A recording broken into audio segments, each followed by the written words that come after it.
तुमसे मेरा विवाह भी नहीं हुआ था, खून में जोश था। एक दिन रानी में शिकार खेलने वन को गया, सारे दिन भर हो गया, कोई शिकार नहीं मिला और रानी रात हो गई, सुनसान रात थी। मैं एक वृक्ष की ओट पे बैठ गया। मैंने सरोवर का किनारा था, मैंने सोचा कोई हिंसक जानवर पानी पीने आएगा और मैं उस शिकार करूंगा। लेकिन कौशल्या, अचानक मैंने सरोवर में घुट घुट की आवाज सुनी और उसी समय पर रानी मैंने अपना शब्दवेदी बाण चला दिया। जो ही मैंने शब्दवेदी बाण चला और बाण जाकर के लगा तो वहां से तो एक ही आवाज आई, हाय पिता, हाय माँ, हाय पिता, हाय माँ। मैं धनुष बाण छोड़ करके दौड़ करके भगा कि ये तो कोई प्राणी है, ये कोई पशु नहीं है, ये कोई जानवर नहीं है। एक कौशल्या, मैं दौड़ता दौड़ता गया तो वहां जाकर के देखा वो तो किसी का लाल था। और ही कौशल्या, उसने मुझसे कहा महाराज, मैं तो अपने माता पिता को तीर्थ यात्रा करवाने के लिए आया था, मेरे माता पिता अंधे अंधी है। महाराज, मैंने आपका क्या बिगाड़ा? आपने इस प्रकार से मुझे एक हिंसक जानवर की तरह मुझे मार दी, बाण लगा दिया है। महाराज, अब मैं प्राण नहीं रखूंगा, नहीं रख पाऊंगा, लेकिन आपसे एक निवेदन करूं, मैं मेरे माता पिता के लिए जल लेने आया था, अब आप ऐसे करो, इस जल कमंडल को जल से भरो और मेरे माता पिता को जाकर के पिलाओ, मेरे माता पिता कहीं प्यासे ना मर जाए। जाओ महाराज।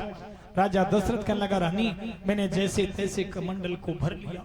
जो ही जाने लगा तो वो पुत्र कहने लगा, वो लाल कहने लगा, महाराज मुझे बड़ी पीड़ा हो रही है, ये बाण मेरे हृदय से निकाल दो। ये कौशल्या, मैंने जैसे ही उसके हृदय से बाण निकाला, बाण निकालते ही तो खून के बाहर छूट पड़े और वो लाल बिलक बिलक करके वहीं तड़प तड़प करके प्राण दे दिया। हे कौशल्या, एक हत्या तो मैंने वहां कर दी। लेकर कमंडल हाथ में धर पलकन पेनी। रानी, मैं जल का कमंडल लेकर के चल दिया।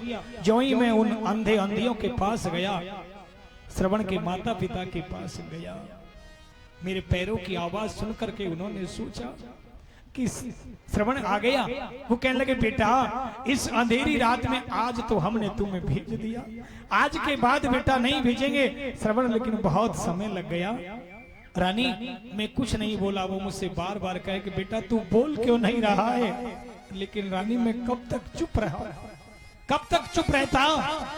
आखिर मुझे कहना पड़ा कि श्रवण नहीं मैं काल हूं, सो तेरे लाल को खा गए, सिंह के बदले में श्रवण सुत मारो गए। आपका पुत्र तो मेरे बाण से मारा गया। जैसे ही कहा और वो अंधे अंधे छाती पीट पीट करके तड़प तड़प करके और गिर पड़े हैं।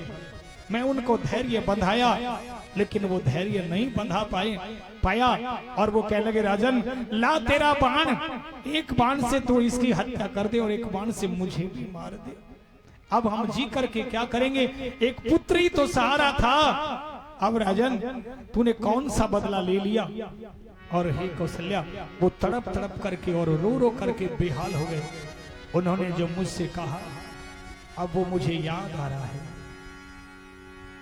कि मार कर तून मेरे लाल को अच्छो स्वागत तूने कियो, किस जन्म को बदलो राजा, इस जन्म में चुक लियो। पुत्र की ममता का राजा पता तुझे लग जाएगा, 4 पुत्र होंगे तेरे पर काम एक नहीं आएगा। तू भी हमारी तरह हाय पुत्र कहता ही मर जाएगा। कौशल्या, उन्होंने यही कहा मुझसे, तेरे पुत्र तो 4 होंगे लेकिन तेरे अंतिम समय पर एक नहीं। आज देखो ना, ना मेरे पास राम है, ना मेरा लखन है, ना भरत है, शत्रुघ्न, कौशल्या और प्रेमियों। देखते देखते राजा दशरथ राम राम राम कही, राम कही, राम राम कही, राम तनु परिहर रघुवर विरे, राव गयो सुरधाम। राजा दशरथ ने प्राण छोड़ दिया। अब तो प्रेमियों कोहराव मच गया। कौशल्या, सुमित्रा, दास दासी सब रो रहे हैं। उधर गुरु वशिष्ठ आए और प्रेमियों धैर्य बंधाया और सेवक को भेजा लेने के लिए भरत और शत्रुघ्न को ननिहाल में। भरत जी महाराज वहां से आए और जैसे ही नगर में जब देखा सन्नाटा तो जान गए कि कोई अनहोनी तो नहीं हो गई। चलते चलते अपने माँ के पास पहुंचे। कैकेयी थाल सजा करके आरती करने लगी, लेकिन स्वरूप जब देखा सफेद वस्त्र पहने हुए, साड़ी पहन करके जब देखा पहने हुए, पूछ लिया माँ ये भेष कि भरत और तो सब ठीक है, बस केवल तुम्हारे पिता नहीं रहे। माँ मेरे भाई राम कि वो वनवास है, जानकी लक्ष्मण वो वनवास है, मैंने तुम्हारे लिए 14 वर्ष तुम्हारे लिए राज तिलक मांग लिया और उनके लिए 14 वर्ष का वनवास। भरत जी महाराज ने माँ को बड़ा दुर्वचनों के साथ में उनका अपमान भी किया।